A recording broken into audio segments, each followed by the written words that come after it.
Last night, the Los Angeles Lakers defeated the New York Knicks in overtime, 113 to 109. This was a hard-fought victory by the Lake Show.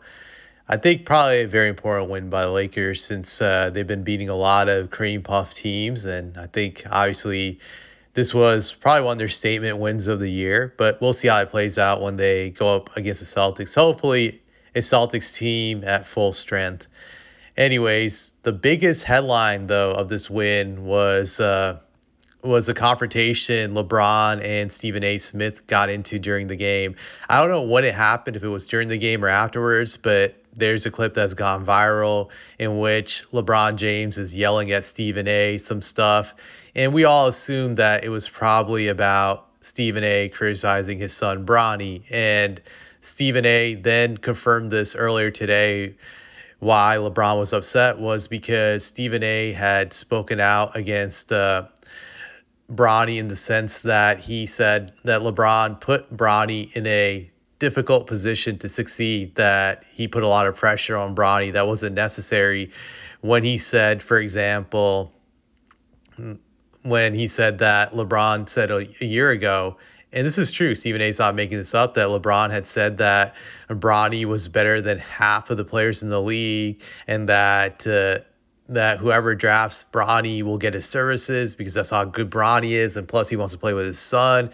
But I thought the worst thing about it was, like Stephen A said, when LeBron was hyping up Bronny to be better than half of the league, when that's not even the case. I don't even think there is an NBA player that Bronny's better than. He is a scrub. He's there because he's a Nepo baby, as they would say, not because he deserves to be there. But anyways, that was Stephen A's criticism, just that he put undue pressure on Bronny, and LeBron got upset about it.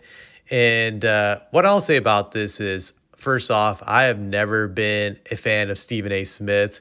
This goes back all the way before some of you guys were even born if you're watching this right now. Just this goes back to the late 90s when I first saw this clown on TV. Just I remember I saw him on CNN SI. And for those of you young people that don't know what CNN SI was, it was the equivalent to the sports version of ESPN, but it was run by CNN. So they had their own sports channel back in the day. Surprisingly, it was actually a pretty good sports channel. I actually liked it better than ESPN because they were more objective. Go figure, right?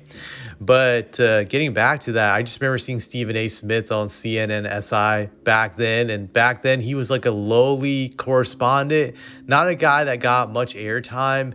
He probably would get like 5 minutes every week at most, maybe 10 if he was lucky. But I remember those 5 to 10 minute segments you would get from him once a week about some rumor or something. This guy was trying very hard to get attention. You could see it by the character he was playing even back then. I was just like, this guy's really trying hard for attention. I was a teenager back then during the late 90s. I'm like, who is this clown? I'll never forget the first time I saw him on CNN SI. And this was way back during the 99 draft in which the Hornets wanted to draft Baron Davis. But Baron Davis didn't want to come to Charlotte. He was hoping the Hornets would pass on him, and that way he can go to the Clippers.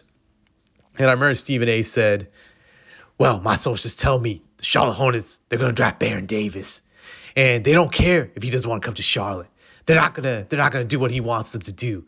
They have told him that you will accept getting drafted by them and that you will enjoy being in Charlotte and you'll just get used to it and you'll adjust to it. And that's what the Hornets have said to Baron. So Baron will be a Charlotte Hornet on draft night.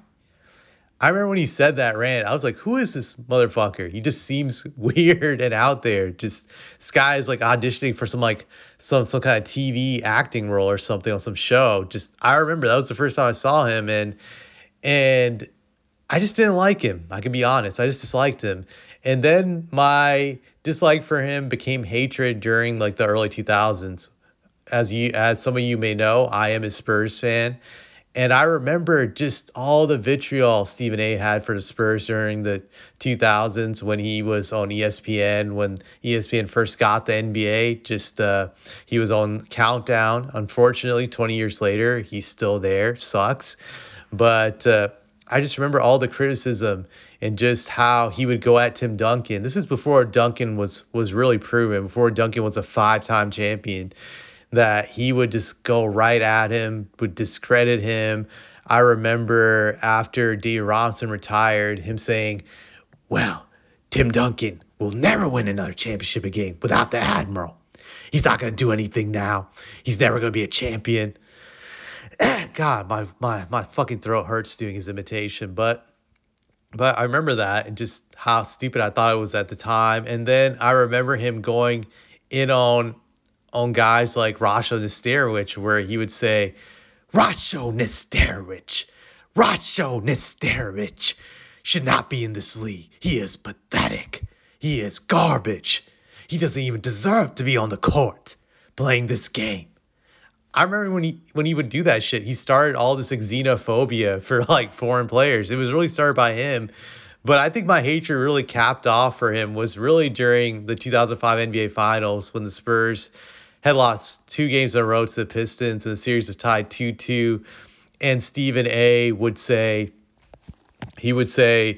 well, I see the look in Tim Duncan's eyes. I see the fear. I see him about to cry. I've seen this before. I've seen Tim Duncan fold, and the Spurs will lose this series. Tim Duncan is scared. He is scared for his life. And I look at him, and I just laugh. You are a fraud, Tim. You will lose the series, and you will be exposed. And obviously, that didn't happen. The Spurs ended up winning that series. But that really capped off my hatred for this man. I just despised him back then. Today, I would feel the hatred has leveled off.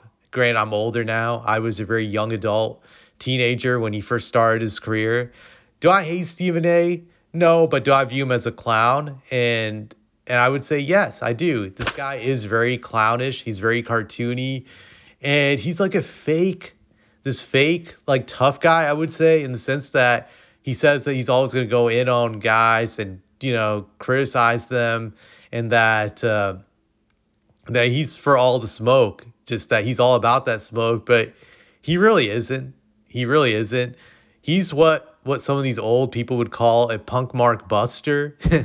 That he can diss it, but he can't take it. And when someone calls him out, he tends to freeze up. Like, I'll never forget Kevin Durant calling him out multiple times several years ago, and Stephen A. Threatening Kevin Durant that he would come for him. He would say stuff like, well, Kevin Durant, you don't want to make an enemy out of me. You don't want to make an enemy out of me, Kevin Durant. I'm just warning you right now. He did say that, and he still didn't even live up to that threat, because Kevin Durant still would disrespect him, and Stephen A. would just kiss his ass and so forth. So that showed to me he was really a punk. And this situation, again, really shows he's a punk, because I actually felt Stephen A. was in the right to criticize Bronny. He was in the right to criticize LeBron. They all deserve that criticism. You're not immune to criticism when you play sports. Heck, you're not immune to criticism when you work any job. That's just part of the game. That's part of the reality.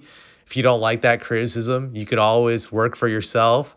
Granted, we know Bronny, that's never going to happen, but you're not above that criticism. So when I felt that Stephen A.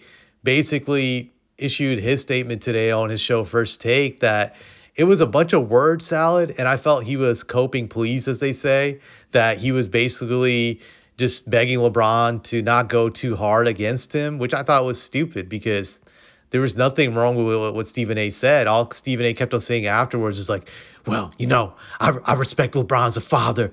He was coming at me like a father, so I understand. I understand where he's coming from. I hold nothing against him. Blah blah blah blah blah. Like, I'm like, Stephen A. Wow, you're just coping. Please own it. Double down on it. Say that you're not sorry for what you did. To stand up to LeBron, tell him that you're not gonna lay off any legit criticism against him or his son, and that's your job, and that's what you're supposed to do. I didn't see that. I saw a man who cowered, who was a scared bitch, essentially. Just that's what I saw. That's what I saw during that rant. It was a bunch of useless garbage word salad babble. Just I didn't see any strength, any courage. Just a man who's scared, who's hoping LeBron and his people won't take him down some way through, I don't know how they can do it, but I think he has some fear of LeBron. I really do. And just going to LeBron, this shows like always that LeBron's a narcissist. And with narcissists, you're always going to be walking on eggs, as they say with narcissists, that any little thing is gonna piss them off.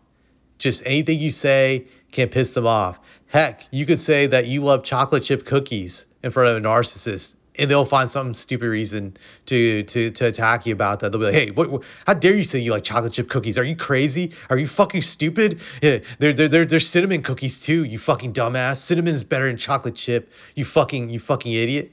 That's how an extreme narcissist sounds. Like, these people can never be happy. No amount of praise can make these people happy. They live for confrontation. You gotta understand the wiring of a narcissist's brain. They live for conflict. And you may ask, why is that? Because conflict equals attention. And attention is what a narcissist always wants. They want it in a constant supply. That's what LeBron wants. So yeah. Yeah, you're not going to be able to appease this guy, Stephen A. Smith. He's always going to get upset. He probably hates you since you don't have him as a GOAT. Like, you keep on putting him at number 2, but that's still offensive for him because he's not number 1, and which makes you his enemy. Until you tell LeBron he's the GOAT and he's the greatest, he will continue to be your enemy. He will not respect you at all. Heck, he won't even respect you if you call him the GOAT, because he will find some stupid reason to not like you, because LeBron is above criticism. Any type of criticism, LeBron gets emotional about. He can't handle it. Narcissists don't like any criticism.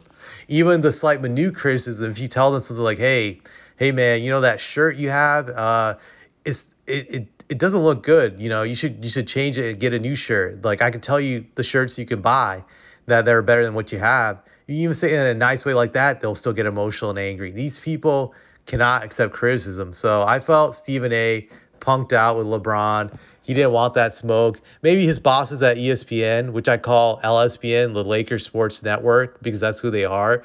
Maybe they got panicked about it and they called Stephen A. ahead of time and told him, like, hey, don't get into LeBron. You gotta kiss the ring. You can never say anything bad about LeBron. Just he's our false idol, deity, our God, whatnot. Just you can't go at him. You can't go at him. And he showed to me to be a real bitch. This guy is only about attacking people when they don't attack back. That's Stephen A. He can only attack guys who are going to be quiet, mild-mannered, who won't say anything back to him. But the moment a guy talks back to Stephen A., he freezes up and he doesn't want that smoke. We saw that with Kwame Brown a few years ago. We saw him just freeze up and just melt.